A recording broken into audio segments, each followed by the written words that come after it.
తెలంగాణ అవతరణ దశాబ్ది ఉత్సవాలను కాంగ్రెస్ ప్రభుత్వం ఘనంగా నిర్వహించనుంది. రేపు ఉదయం 9:30 గంటలకి అమరవీరుల స్తూపం వద్ద సీఎం రేవంత్ రెడ్డి నివాళులర్పిస్తారు. ఆ తర్వాత పరేడ్ గ్రౌండ్స్ కి చేరుకుంటారు. ఉదయం 10 గంటలకు పరేడ్ గ్రౌండ్స్ లో జాతీయ పతాక ఆవిష్కరణ చేస్తారు. 10:35 తెలంగాణ రాష్ట్ర అధికారిక గీతాన్ని ఆవిష్కరిస్తారు. 10:38 నుంచి 5 నిమిషాల పాటు సోనియా గాంధీ ప్రసంగిస్తారు. ఆ తర్వాత 25 నిమిషాల పాటు సీఎం రేవంత్ రెడ్డి ప్రసంగిస్తారు. పరేడ్ గ్రౌండ్స్ లో పోలీస్ సిబ్బందికి అవార్డులని ప్రదానం చేస్తారు. ఇక రేపు సాయంత్రం ట్యాంక్ బండ్ దగ్గర సాంస్కృతిక కార్యక్రమాలను నిర్వహించనుంది ప్రభుత్వం. రేపు రాత్రి 7 గంటలకి ట్యాంక్ బండ్ పై ఏర్పాటు చేసిన స్టాళ్లను సీఎం రేవంత్ రెడ్డి పరిశీలిస్తారు. రాత్రి 7 గంటల నుంచి కార్నివాల్ ఉంటుంది. ఆ తర్వాత 7:20 నుంచి 8 గంటల వరకు స్టేజ్ షో ఉంటుంది. ఇక రేపు రాత్రి 8:30 గంటలకి ట్యాంక్ బండ్ పై జయ జయ హే గేయంతో ఫ్లాగ్ వాక్ నిర్వహిస్తారు. ఆ తర్వాత కవి అందశ్రీ, సంగీత దర్శకుడు కీరవాన్ని సన్మానిస్తారు. చివరిగా బాణాసంచా కాల్పులతో వేడుకలు ముగుస్తారు.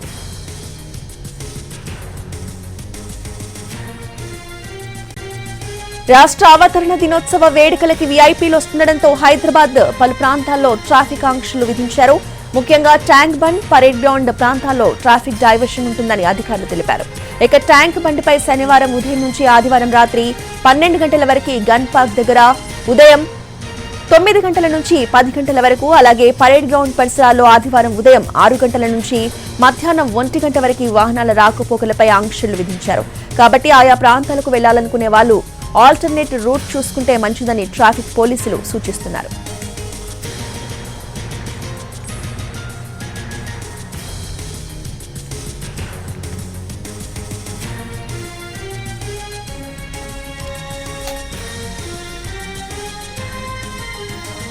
తెలంగాణ అవతరణ దశాబ్ది ఉత్సవాలను కాంగ్రెస్ ప్రభుత్వం ఘనంగా నిర్వహిస్తోంది. ఈ ఏర్పాట్లకు సంబంధించిన పూర్తి అప్డేట్స్ మా ప్రతినిధి చారి లైవ్ లో అందిస్తారు. చారి,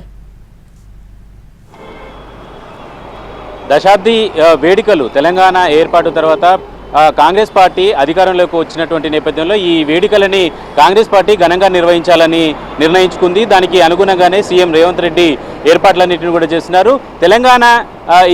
తెలంగాణ ప్రజల కళ సాకారం చేసినటువంటి సోనియా గాంధీని కూడా ఈ పరేడ్ గ్రౌండ్లో ఏర్పాటు చేసినటువంటి సభకి ఆహ్వానించారు. రేపు ఉదయం 9:30 నుంచి ఈ ఆవిర్భావ వేడుకలకు సంబంధించినటువంటి కార్యక్రమాలు మొదలవుతాయి.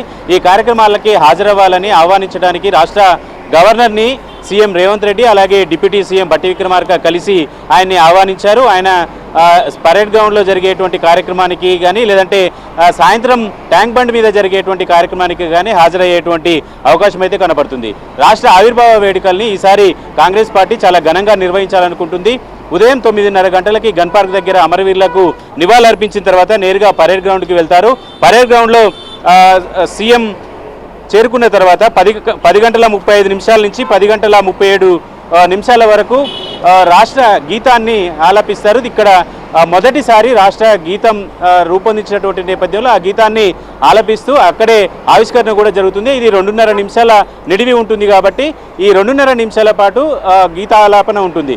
అయితే రెండు నిడివి ఉన్నటువంటి ఈ రాష్ట్ర గేయాన్ని ప్రభుత్వం ఆమోదించింది. 2:30 నిమిషాలు ఉండేటువంటి గేయమేమో రాష్ట్ర ఆవిర్భావ వేడుకలకు సంబంధించి అధికారిక కార్యక్రమాలకు సంబంధించినటువంటి అంశాలన్నిటిలో కూడా 2:30 నిమిషాల నిడివి పాటని ఖచ్చితంగా ఆలపించాల్సి ఉంటుంది.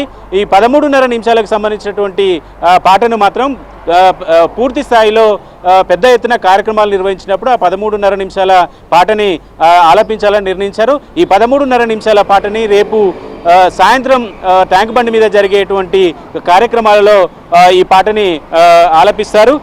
సోనియా గాంధీ కూడా ఈ సభకి హాజరు కాబోతున్నారు. 10:38 నుంచి 5 నిమిషాల పాటు సోనియా గాంధీ మాట్లాడతారు. ఆ తర్వాత సీఎం రేవంత్ రెడ్డి ప్రసంగిస్తారు. 11:30 వరకు ఈ సభ ముగుస్తుంది పరేడ్ గ్రౌండ్లో. ఆ తర్వాత సాయంత్రం జరిగేటువంటి ట్యాంక్ బండ్ మీద 6:30 నుంచి మొదలవుతాయి. రాత్రి 9 గంటల వరకు ఈ ఉత్సవాలన్నింటినీ కూడా నిర్వహించాలని నిర్ణయించింది. అధికార పార్టీ కాంగ్రెస్ పార్టీ రెండు రకాలుగా వేడుకలు నిర్వహించాలనుకుంటుంది. ఒకటి సభను ఏర్పాటు చేసి సోనియా గాంధీకి సన్మానించడము, రాష్ట్ర గీతాన్ని ఆవిష్కరించడం.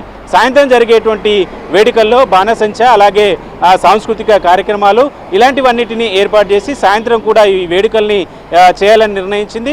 రేపు సాయంత్రం 6:50 CM Revanth Reddy tank bund చేరుకుంటారు. రాత్రి 9 గంటల వరకు కూడా ట్యాంక్ బండ్ పైనే ఉంటారు. జరిగేటువంటి అన్ని కార్యక్రమాల్లో కూడా ఆయన పాల్గొంటారు.